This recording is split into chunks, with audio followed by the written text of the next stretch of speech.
오늘 여러분들에게 봉독해드린 마태복음 23장 37절로 39절까지 말씀을 본문으로 해서 예수님의 애가라고 하는 제목의 말씀으로 같이 은혜를 나누고자 합니다. 오늘 우리가 읽은 본문에서 예수님은 예루살렘 도성이 내려다 보이는 감람산 언덕에 앉아 계십니다. 그곳에서 예수님은 예루살렘을 이렇게 내려다보고 계셔요.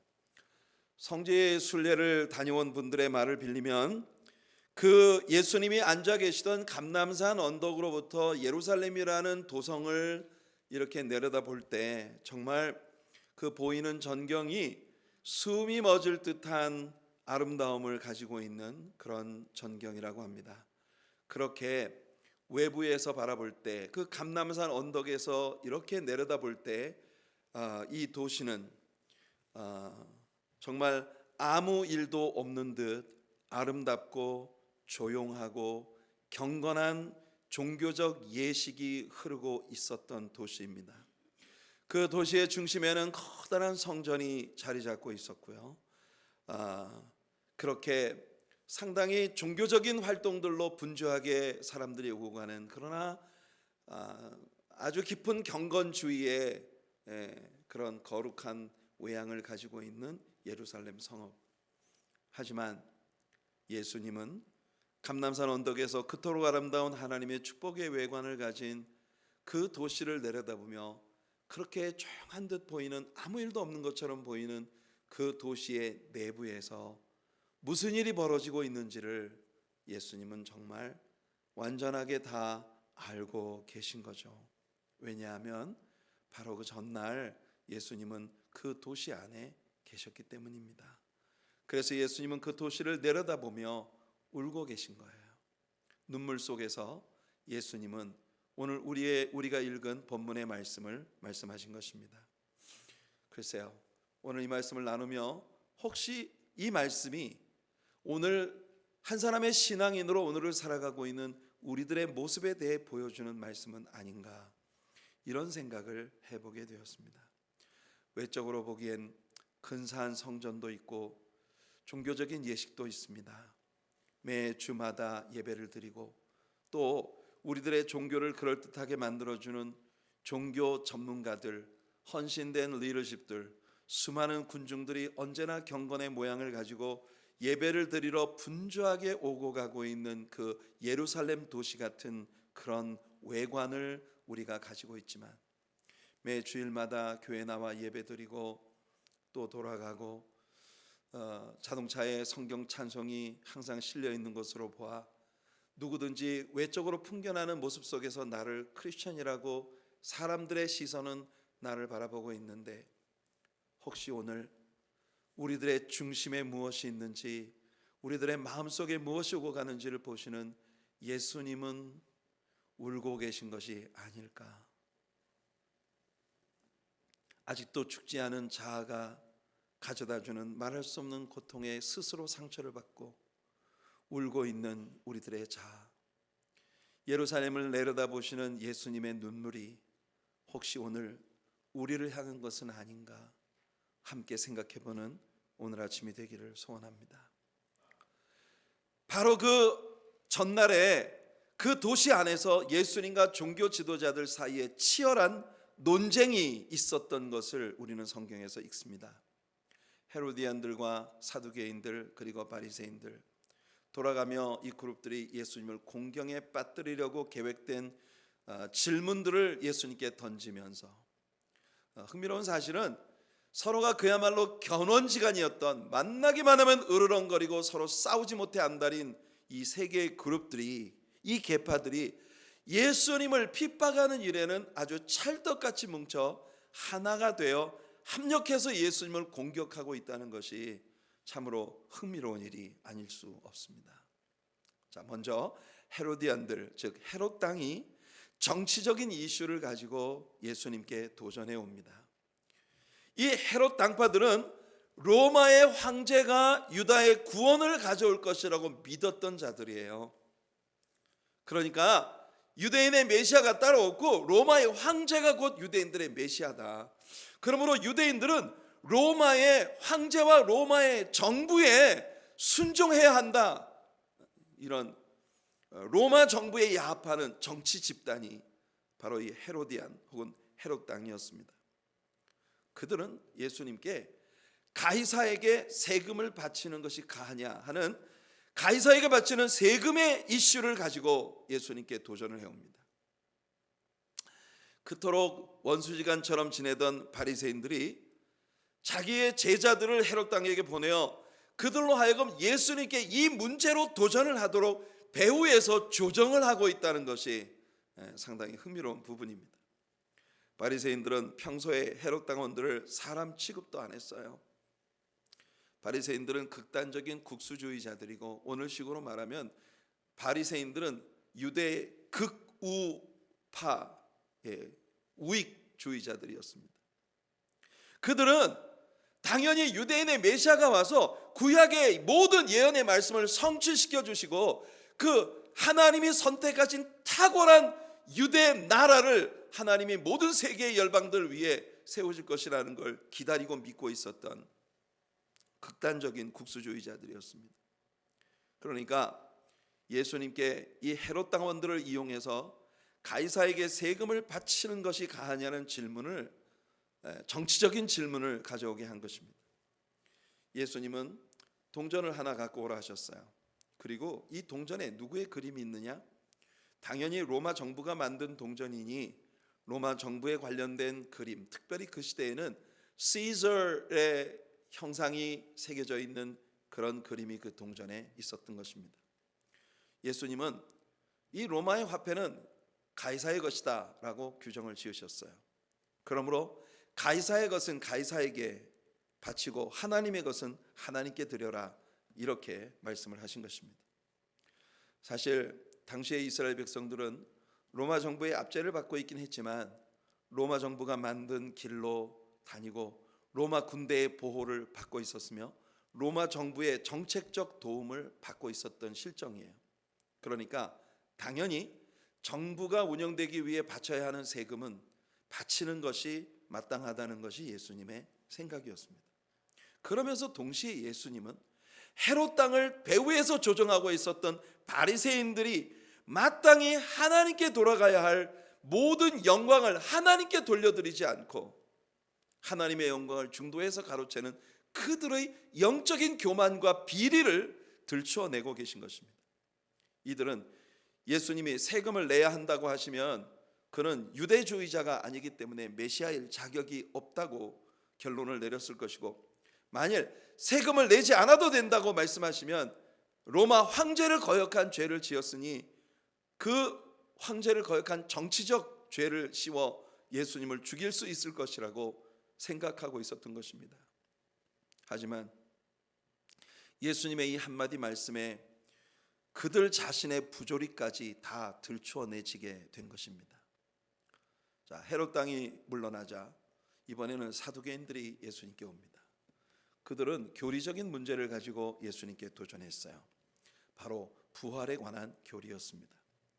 그들은 사후의 세계나 영의 존재, 그리고 부활이나 천사 같은 것을 일체 믿지 않던 자들입니다. 그들은 부활의 교리를 우스갯거리로 만들고자 했어요. 그래서 예수님께 이런 챌린지를 합니다. 자, 어떤 집에 7 형제가 있었습니다.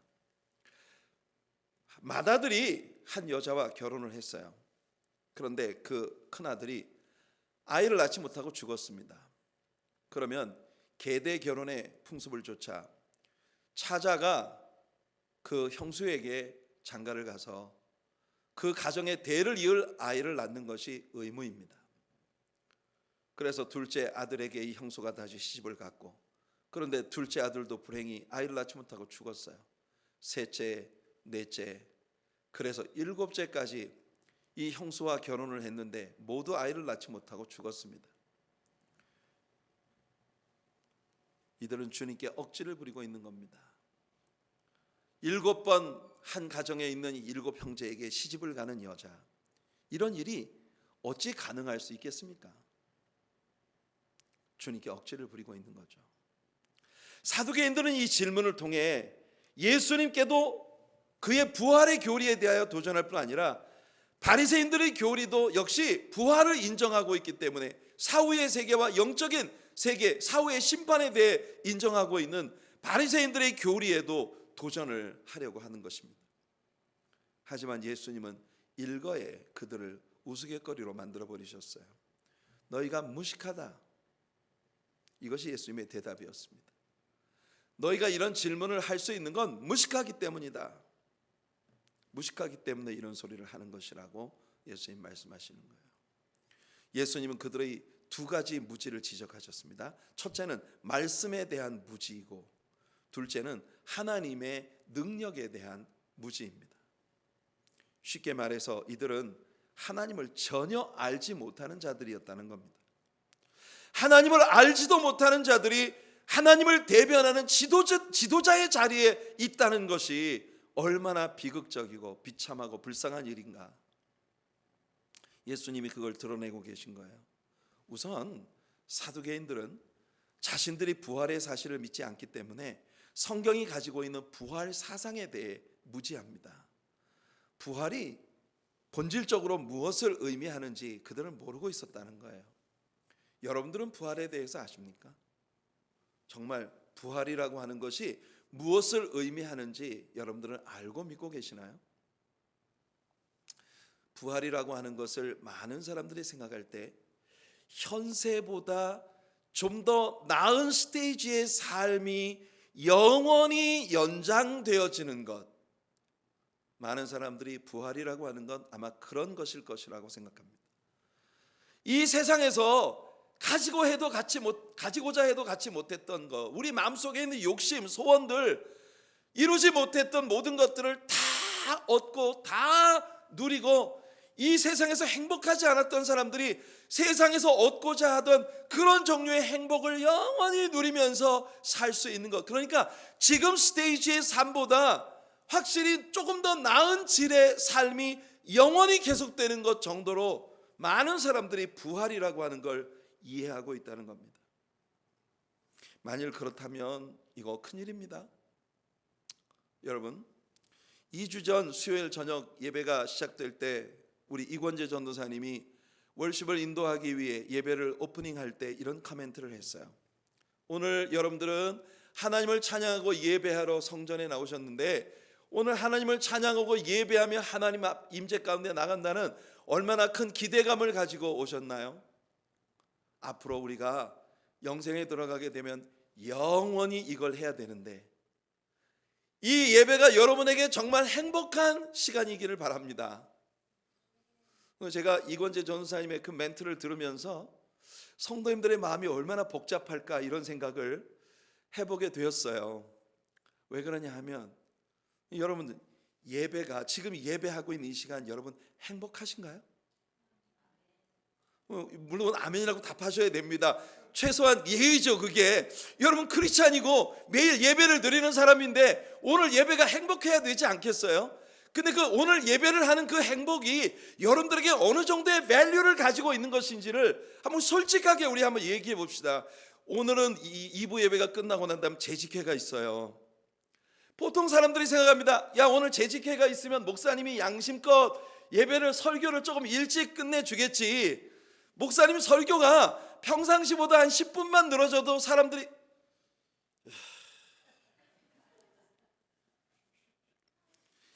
목사가 눈치가 있는 거야 없는 거야?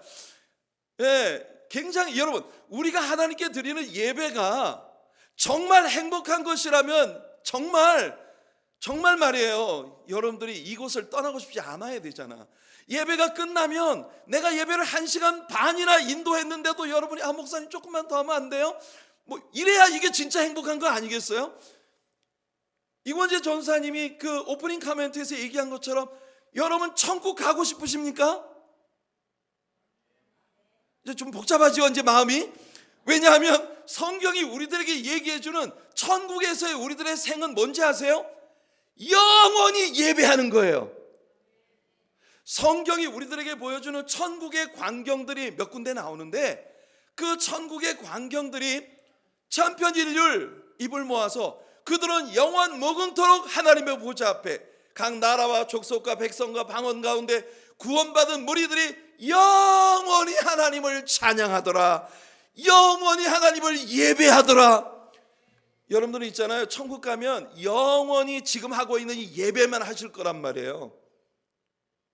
지금 여러분들이 이 세상에서 누리고 싶은 그런 모든 욕심들, 복받고 싶은 거 있잖아요. 사람들은 천국 가면 이제는 우리가 이 세상에서 얻고 싶었던 모든 것들을 다 누리면서 거기에서 영원히 그 행복에 젖어서 살게 되는 것. 그러니까 지금 이 지구상에서의 우리들의 삶이 지금보다 약간 높은 질의 그런 삶으로 영원히 지속되는 것이라고 생각하는 게 많은 사람들에게 부활과 영생에 대한 기본적인 개념이라는 거예요. 그래서 어떤 사람이 얘기합니다. 천국에 골프가 없으면 난 천국 안 가겠다고. 여러분, 부활이라고 하는 것에 대한 진정한 개념은 말입니다, 예수님이 부활하신 그 이후의 모습처럼 우리가 지금 입고 있는 이 육체를 완전히 벗어나 완전히 변화된 상태에서 영생으로 들어가는 것이에요. 무엇보다도 우리는 지금 누리고 있는 이 육체를 더 이상 갖고 있지 않습니다. 몸은 몸이로되 고린도후서 5장에서 바울이 말한 바와 같이 우리의 육체의 장막은 완전히 콜랩스되고 하늘로부터 주님의 손으로 지으신 사람의 손으로 짓지 않은 이 땅에서 우리가 빌드업하고 싶어하고 애태우며 추구하고 싶어했던 모든 가치관과 완전히 다른 종류의 장막이 하늘로부터 내려와 우리가 이 몸 밖에서 하늘로부터 오는 새 옷을 입고 영생의 스테이지에 들어가게 되는 것이에요. 그러니까 영생의 스테이지에 들어갔을 때 여러분들이 누리게 되는 행복과 성취감과 복의 가치관이 이 지구상에서 이 몸속에 있었던 여러분들의 것과 확연히 다른 종류의 것이라는 걸 여러분들이 이해하셔야 합니다. 어떻게 사람이 영원히 예배만 하는데 그게 행복일 수가 있어? 지금 육체를 입고 있는 우리들에겐 그게 이해 안 돼요. 그러나 우리가 부활의 몸을 입고 영생의 스테이지에 들어갔을 때 우리는 달라집니다. 그때는요, 이 세상에서 억만금이 우리에게 가져다 주었던 행복보다도 더 큰 행복을 우리는 얻게 됩니다. 이 세상에서 눈물을 흘리며 땀을 쓰며 힘쓰고 애쓰면서 세상에서 추구하던 그런 종류의 행복에 대한 가치들이 하늘나라에 우리가 부활의 몸을 입고 들어가는 순간 정말 쓰레기와 같이 의미가 없는 것들이 되어버리는 거예요. 하나님이 처음 우리를 지으실 때 가지셨던 그 영광스러운 스테이지로 우리가 들어가 영원을 거하게 되는 것입니다. 마치 오래 입었던 옷을 벗어버리듯이 이 육체의 장막을 벗고 하나님이 주신 새 몸을 입고 들어갑니다. 예수님은 그 몸이 천사들과 같은 형태의 몸이 될 것이라고 말씀하십니다. 천사가 된다고 말씀하지 않았다는 걸 또한 기억하세요. 어떤 사람들은 그래서 이 말씀을 가지고 교리적으로 사람이 죽으면 천사가 된다고 생각하는 그런 교리를 가진 자들이 있어요. 이게 잘못된 교리입니다. 천사처럼 된다는 것은 예수님께서 지금 이 사두개인들이 도전하고 있는 것이 결혼 관계에 대한 문제이기 때문에 예수님께서는 사후에는 천사들의 존재와 같이 섹스레스 라이프, 성적으로 전혀 성적인 것들이 개입되지 않은 그런 삶의 세계 속으로 들어가게 된다는 걸 말씀하십니다. 성적인 일이 존재하지 않는 상태로 들어가게 되는 것. 성은 우리가 이 세상에 지어졌을 때 이 땅의 종족 보존을 위해 하나님이 주신 특별한 디자인이었을 뿐이에요. 생육하고 번성하라 하여 온 땅에 충만하라. 이것이 이 땅에 인간을 하나님이 두시면서 주셨던 하나님의 뜻이었기 때문에, 그래서 우리 지구상에 살아가는 동안 우리들에게 성적인 일들을 통해 종족을 번성케 하는 이와 같은 일들이 사람에게 있었던 것이에요. 그러나 예수님의 가르침은 우리가 영생을 얻고 천국에 들어가면 천사들이 성의 개념이 없는 것처럼 다시 시집가거나 장가가거나 이런 개념 자체가 없어진다는 겁니다. 사두개인들의 질문은 이미 성립 자체가 될 수 없는 질문이라는 걸 예수님이 말씀하시는 겁니다. 천국에서 남편과 아내의 관계는 없다는 겁니다. 물론 이 세상에서 우리가 가지고 있었던 아이덴티티가 천국에서도 유지된다는 걸 우리 누가복음 16장에 나사로의 비유를 통해 예수님께 배웁니다. 죽은 부자가 음부의 불꽃 속에서 엄청 고통을 받으면서 늘 누굴 생각하고 있어요? 아직 죽지 않은 이 땅에 남아있는 그들의 가족들, 형제들을 위해서 고민하고 있었단 말이에요. 그래서 아브라함에게 말하죠. 아브라함이여, 제발 나사로를 보내서 내 형제들에게 죽으면 이런 곳에 온다는 걸 얘기해 주어서 내 형제들이 이런 곳에 오지 않게 해주세요. 그러니까 여러분, 우리들이 사랑하는 이들이 우리보다 앞서 천국에 가면 우리는 늘 그런 말을 합니다. 이제는 예수님 앞에 가서 우리를 위해 늘 기도하실 것이라고. 사실은 그게 맞는 말씀이에요. 성경적인 개념이에요. 우리 사랑하는 엄마, 아빠, 우리가 사랑했던 할머니, 할아버지, 또는 내가 사랑하는 어떤 사람이 천국에 갔을 때 그들과 우리와의 이 아이덴티티는 유지된단 말이에요. 하지만 천국에서는 더 이상 성적인 그런 일들이 의미가 없어지는 것이기 때문에 땅에서 부부가 관계였던 것이 천국 가서도 그대로 유지되는 게 아니라는 거예요. 그러므로 사두개인들의 이 질문은 이미 성립 자체가 될 수 없는 질문이라는 겁니다. 물론 이 땅에서의 신분이 천국에서도 유지된다는 걸 우리가 배웠지만요, 결국 사두개인들은 예수님께 도전했다가 하나님의 말씀도 알지 못하고 하나님의 능력도 알지 못하는 무식장이들이 되어 예수님을 떠나갔습니다. 사두개인들이 물러가자 이번에는 바리새인들이 예수님께 도전해 옵니다. 이 사람들은 대단히 정치적인 속성을 가진 자들이에요. 제자들을 보내 헤롯 땅을 충동질해서 먼저 예수님께 도전하게 하고 난 다음 탐색을 합니다. 그리고 사두개인들이 예수님께 도전하는 것을 옆에서 넌지시 지켜보고 난 후에 맨 나중에 자기들이 직접 나서는 겁니다. 마태복음은 이것을 우리에게 기록하지 않았지만 마가복음의 기록을 보면 바리새인들 중 일부는 사두개인들에게 대한 예수님의 답변에 동조하는 뜻을 공개적으로 나타냈다는 걸 우리에게 보여줍니다. 마가복음 12장 28절을 보시면 서기관 중 한 사람이 그들이 변론하는 것, 그들은 뭐냐, 예수님과 사두개인들이에요.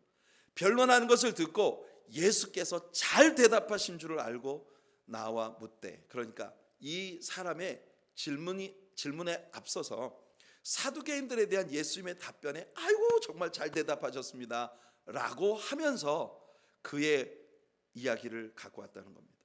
모든 계명 중에 첫째가 무엇이니까? 그들은 자신들의 정적인 사두개인들이 예수님으로 인해 창피를 당한 것을 고소해하며 쾌재를 불렀겠죠. 그들은 예수님이 대답을 잘했다고 인정했습니다. 그러면서 그들 나름대로의 도전을 가지고 예수님께 와요. 물론 그들의 이슈는 율법의 문제입니다. 그들의 질문은 율법 중 가장 크고 첫째 되는 계명이 뭐냐 하는 질문이에요. 물론 이 질문이 처음 나온 질문은 아닙니다. 이 질문은 오랜 세대를 두고 유대인들 사이에서 아주 큰 이슈가 되어왔던 문제였어요. 바리새인들은 구약 성경 가운데 613개의 계명이 존재한다고 그렇게 말했습니다. 613개의 계명 가운데 248개의 계명은 파지티브한 계명이에요. 그러니까 뭐 하라, 이거 하라, 이런 계명이에요. 그리고 나머지 365개의 계명은 모두 네거티브한, 즉 부정적인, 이거 하지 마, 저거 하지 마, 이거 하면 죽어, 이런 계명들이라는 겁니다. 그리고 이 613가지나 되는 계명을 실제로 다 지킬 수 있는 사람은 아무도 없다는 것이 그들의 생각이었어요. 그래서 그들은 하나님의 613개의 계명들을 조목조목 무거운 계명들, 꼭 지켜야만 되는 계명들과 좀 가벼운 계명들, 좀 어겨도 이게 그렇게 큰 벌을 받을 것은 아닌 것, 이런 것들로 차등을 두고 분리를 해낸 것입니다. 그래서 바리새인들은 이 율법들 가운데 어떤 율법이 전혀 깨뜨려서는 안 되는 가장 무겁고 중요한 율법인가, 이것이 그들에게 있어서는 항상 일어나는 질문이었거든요. 하지만 이들의 논리는 그 자체가 잘못된 것입니다. 왜냐하면 법이라고 하는 것이 무거운 것이나 가벼운 것이나 어느 것 하나라도 어기면 그 자체가 법을 모두 어긴 것이 되기 때문이에요. 야고보 선생님이 이렇게 얘기합니다. 야고보 2장 10절 누구든지 온 율법을 지키다 그 하나를 범하면 모두 범한 자가 되나니. 이것이 법의 속성이에요. 헌법이 있는데 그 법의 조항들을 다 지키다가 그 중에 한 가지만 우리가 어겨도 범법자입니다. 헌법이라는 법을 통째로 어긴 자가 되는 것이에요. 그러므로 바울 사도가 로마서에서 말하는 것처럼 율법의 행위로 하나님 앞에 구원을 받을 육체는 아무도 없는 것입니다. 아마 예수님이 그들이 규정하고 있는 613가지의 율법 가운데 이 율법이 제일 크고 무거운 계명이야, 이건 꼭 지켜야 돼 라고 말씀을 하셨다면 이 말씀은 끝없는 논쟁을 불러일으켰을 것입니다. 하지만 예수님은 그들의 입을 일거에 막아버리셨어요. 예수님은 바로 유대인들의 쉐마를 말씀하신 것입니다. 이것은 일개 율법이 아닙니다. 613개의 계명 속의 하나가 아닙니다. 율법 전체를 아우르는 일종의 율법의 서론과 같은 그런 개념의 법이에요. 신명기 6장 4절로 5절 히브리 말로 쉐마로 시작되어지는 이 구절, 쉐마 이스라엘 야훼 엘로헤누 야훼 에카드. 이스라엘아 들으라, 우리 하나님 여호와는 오직 유일한 여호와시니 너는 마음을 다하고 뜻을 다하고 힘을 다하여 내 하나님 여호와를 사랑해라. 하나님을 사랑한다는 개념에 있어서 모든 율법의 조항들은 같은 가치를 갖는다는 겁니다. 얼마나 놀라운 말씀입니까? 이 속에 다 들어있어요. 우리가 왜 착해야 합니까? 하나님을 사랑하기 때문에. 오늘 여러분들이 왜 주일날 나와서 예배를 해야 합니까? 하나님을 사랑하기 때문에. 왜 우리가 땀 흘려서 번 물질들을 하나님께 드려야 합니까? 사랑하기 때문에. 율법의 조항 자체 때문이 아니라 왜 우리가 이웃을 사랑해야 합니까? 하나님을 사랑하기 때문에. 바리새인들은 율법을 크고 작은 율법으로 나누어 늘 논쟁거리로 삼는 자들입니다. 그래서 그들은 끊임없이 싸움에 휘말려 있는 자들이에요. 누가 더 옳다, 이런저런 율법을 지키지 못했으니 누구누구는 죽어야 한다, 뭐 이런 살벌한 정죄와 참소가 그들의 주된 일과였어요. 하지만 예수님의 이 대답에 그들은 모두 기가 죽었습니다. 예수님은 율법을 사랑으로 승화시키신 것입니다. 이 한마디의 대답으로 자신들이 사랑 없이 율법을 문자적으로만 적용하려 했던 위선자들이라는 것이 드러나 버리고 만 것이에요. 자기들 자신도 율법을 다 지킬 수 없으니 어떤 율법은 무겁고 어떤 율법은 가볍다고 주장하며 최소한 자신들은 이런저런 율법을 지켰는데 너희들은 이것도 안 지켜? 하며 늘 남을 정죄하고 참소하고 판단하던 그런 주장, 율법적인 주장을 가지고 있었던 자들, 그들의 정체를 예수님이 드러내신 것입니다. 이런 피곤한 논쟁이 예루살렘이라는 도시 안에서 늘 벌어지고 있었어요. 예수님은 이 피곤한 논쟁들을 떠나 베다니로 가셔서 누구도 이렇게 피곤한 논쟁을 가지고 오지 않고 예수님이 오시면 모두 따뜻한 사랑으로 환영하며 예수님을 받아들이며 예수님 앞에 늘 눈물과 상처로 얼룩진 그들의 마음을 쏟아놓는 그 베다니의 친구들과 하루를 보내시고 난 후에 예수님이 이제 마지막으로 예루살렘으로 들어오시는 길입니다. 지금은 목요일 아침이고 이날 예수님은 저녁에 제자들과 함께 만찬을 드시고 그 자리에서 체포되어 십자가의 길을 가시는 것이에요. 예수님과의 논쟁으로부터 처참하게 패배한 이 지도자들에게 남은 마지막 선택은 예수님을 죽이는 것뿐이었습니다. 예수님은 그걸 알고 계셨어요. 왜냐하면 이런 분위기마저도 예수님 자신이 직접 컨트롤하고 계셨기 때문입니다. 예수님은 정확히 6월절에 맞추어 이 사건이 일어나도록 디자인하신 분이에요. 예수님이 모든 걸 주관하시는 하나님이세요. 예수님은 그래서 이 도시를 내려다보며 울고 계신 것입니다. 저렇게 근사한 종교인들로 경건의 모양을 가지고 멋지게 앉아 사람들의 눈동자 앞에서 진짜 멋있는 신자의 모습을 가진 그런 모습으로 있는 저 예루살렘, 그러나 그 도성의 내부에 죽지 않은 자, 말할 수 없는 교만. 여러분, 이 헤로디안과 바리새인들과 사두개인들로 대표되던 그런 인간적 속성들이 칼날을 부딪히며 심한 전쟁을 일으켜 스스로의 가시에 스스로가 찔려 엄청난 상처를 입고 몸부림치며 울고 있는 황폐한 영혼을 가진 사람들의 모습을 예수님은 바라보며 슬피 울고 계신 거예요. 예루살렘아, 예루살렘아, 마치 죽은 자식 붙들고 애도하는 어미의 심정으로 예수님은 예루살렘의 현실에 대해 묘사하십니다. 선지자들을 죽이고 내게 파송된 자들을 돌로 치는 자요. 예수님은 지난 주일 우리가 나누었던 포도원의 비유를 말씀하셨죠. 주인이 추수때 소출을 받아오라고 종들을 보냈는데 그 온 종들을 포도원 지기들이 어찌했습니까? 때리고 가두고 돌로 쳐서 죽였어요. 뒤돌아보면 이스라엘의 역사는 하나님께로부터 그들에게 보내어진 모든 선지자들을 통한 하나님의 말씀에 계속적으로 반항한 역사였습니다.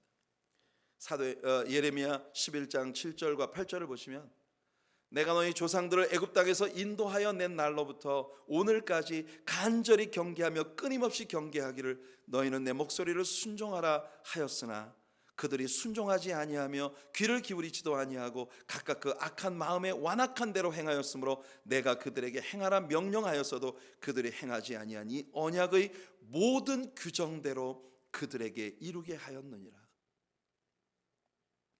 간혹 사람들은 그런 얘기를 합니다. 하나님은 대체 왜 이스라엘을 선택하신 것일까? 사실 이 질문 속에는요, 우리들의 자아가 들어있는 거예요. 여러분, 이렇게 한번 하나님께 물어보세요. 하나님, 대체 하나님은 왜 나 같은 사람을 선택하신 거예요? 여러분 어떤지 모르겠습니다만 저는 하나님께 이런 질문을 참 자주 하게 됩니다. 내가 많은 때에 내 능력의 한계에 부딪힐 때마다 하나님, 왜 날 택하셨어요? 왜 나에게 이런 일을 시키셨어요? 나보다 능력이 많고 돈도 많고 힘도 많고 지식도 많고 탁월한 너무나 많은 사람들이 있는데 왜 하필 이렇게 미만에 처한 부족한 종을 선택하셔서 하나님의 일을 시키시는 건가요? 우리가 예루살렘을 바라보며 우시던 예수님의 마음을 알아야 합니다. 어쩌면 여러분들은 아무렇지도 않은 채, 아무렇지도 않은 척 덤덤하게 교회 생활을 계속하고 있지만 예수님이 여러분을 바라보실 때 여러분들의 내면에 있는 것들 때문에 지금 울고 계실지도 모른다는 거예요. 그러면 우리는 묻게 되죠. 하나님, 왜 하필 나 같은 자를 자녀로 선택하셨습니까? 왜 하필이면 나 같은 자를 위해 십자가에 못 박혀 죽으며 이렇게 끈질기고 대단한 사랑을 나 같은 자에게 베풀어 주시는 건가요? 고집스럽고 이기적이며 반항적인 사람들을 향해 나타내신 그 은혜와 은총의 크고 위대하심이 어떤 것인지를 하나님은 역사 가운데 계속 보여주신 거예요. 아마도 하나님의 위대하신 인내를 나타내시기 위함이었을 거예요. 하나님이 이스라엘이 택함을 입은 것은 그들이 다른 민족보다 탁월하기 때문이 아니라 이 하나님의 선택이었다고 하는 걸 분명히 하셨습니다. 그들이 탁월하고 강하기 때문이 아니라 오직 그들의 열조와 맺으신 언약을 지키기 위해 하나님은 그들을 택하시고 속량하시고 인도하신다고 신명기 7장 6절로 8절에서 말씀합니다. 인간은 실패할지라도 우리 하나님은 실패하지 않으시는 언약의 하나님이세요. 이스라엘을 향한 하나님의 모든 역사하심이 이것을 증거하고 있어요. 이스라엘의 역사는 반역의 역사였고 이스라엘을 향하신 하나님의 역사는 끝없는 용서와 자비와 긍휼과 은혜의 역사였습니다. 우리들의 구원도 마찬가지죠.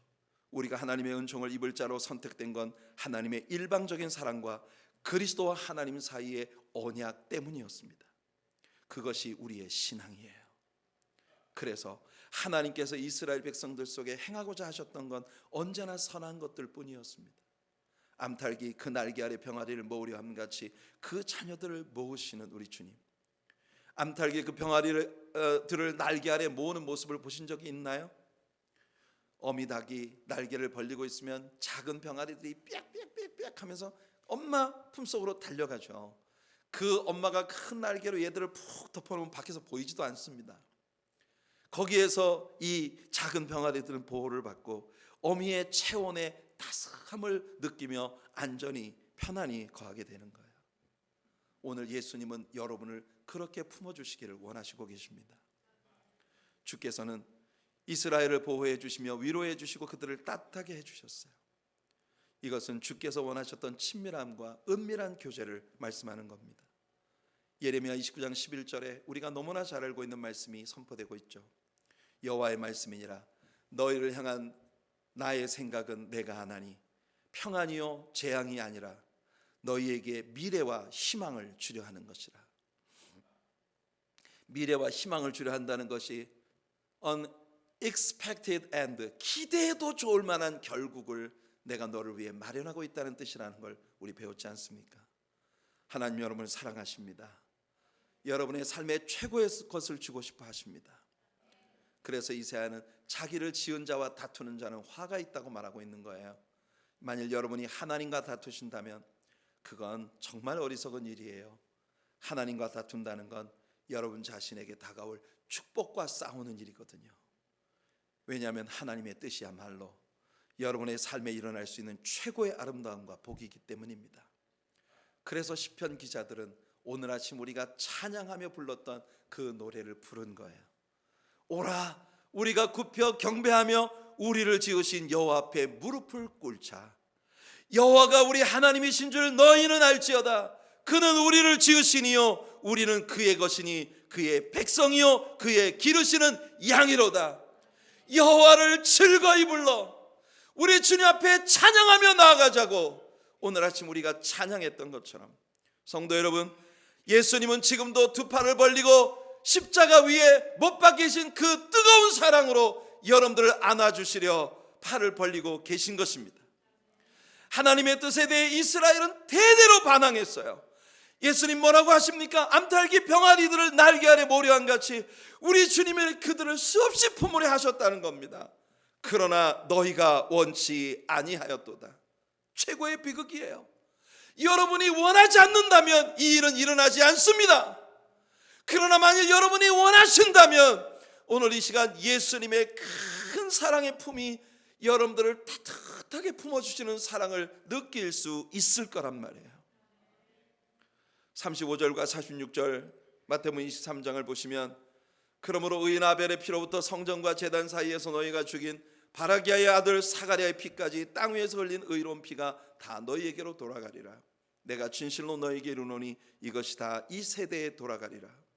불행히도 예수님께서 그렇게 품어주시려는 여러 차례의 노력에도 불구하고 그들은 원치 아니하고 저항하다가 구약의 이스라엘의 조상의 역사, 여러분 성경에서 극한 미움이 불러온 의에 대한 극한 미움이 불러온 최초의 살인이 아벨의 케이스 아니겠습니까? 그리고 유다의 역사가 끝나가는 마지막, 유다가 마지막 돌아올 수 없는 다리를 건넌 시점이 어딘지 아시죠? 요아스라고 하는 8살 박이 아이를 여호야다라고 하는 제사장이 품어주며 어린 시절부터 이 왕을 교육하고 세워주어서 유다의 마지막 선한 임금으로 기록되었던 요시야, 그의 휘하에서 마지막으로 유다의 부흥운동이 일어났었던 그 시대를 여러분 역사서를 통해 배운 거 기억하시지 않습니까? 그런데 8살부터 요아스를 보호해 주었던 그에게 영적인 아버지와 같은 여호야다가 죽습니다. 그러자 여호야다가 죽자 백성들이 와서 왕을 현혹시켜 그를 어그러진 길로 가게 합니다. 요시야 왕은 급격히 하나님을 배신하고 자신의 은인이었던 여호야다의 남긴 아들 제사장 사가랴를 성전 뜰과 제단 사이에서 돌로 쳐 죽였습니다. 구약의 유다의 역사에 있어서 최초의 살인 아벨의 케이스와 마지막 살인 사가랴의 케이스, 그 안에 이스라엘의 역사는 끝없는 반역의 역사였다는 거예요. 사랑하는 성도 여러분, 예수 그리스도는 누구십니까? 그분은 하나님의 하늘의 보좌를 이 땅에 있는 우리들의 교회, 우리들의 예배 속으로 끌어내려 오신 주님이십니다. 다시 말해 예수님의 사랑과 자비의 십자가로 인해 우리들 모두는 지금 하나님의 보좌 앞에 있는 거예요. 포도원의 비유에서 예수님은 그가 땅에 오셨을 때 사람들에 의해 죽임을 당한다는 사실을 암시하는 말씀을 하셨어요. 그 무슨 뜻입니까? 생각해 보세요, 여러분. 이건 예수님이 당신이 죽을 줄 알고 오셨다는 거예요. 헤로디안들의 가슴에 품은 칼은 우리들의 교만을 보여줍니다. 사두개인들의 오만도 우리들의 교만을 보여주는 것이었어요. 바리새인들의 끝없는 교활함도 우리들의 것입니다.